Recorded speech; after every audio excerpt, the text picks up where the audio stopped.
என்ன பாலுகள் ஊத்தணுமா இல்ல என்ன எதனா ஊத்தணுமா? எனக்கு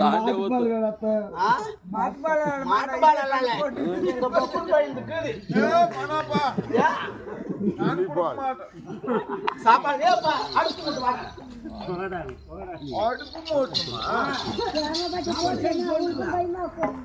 அதான் நல்லா சூடா செஞ்சு போறாத்த பண்ணி போடுறேன். ஐயோ பத்திராத்த நக்கமான மிளகா குஞ்சாட்டம் வச்சிருந்தேன்னு எத்தனை பேர் பாரு 1 2 3 ஒன்னொன்னு விதமா இந்த போட்டிக்காரன் பாரு அவன் யாருக்கு இந்த மாலகாரன் பாரு என்ன செவியேன்னு இருக்கு.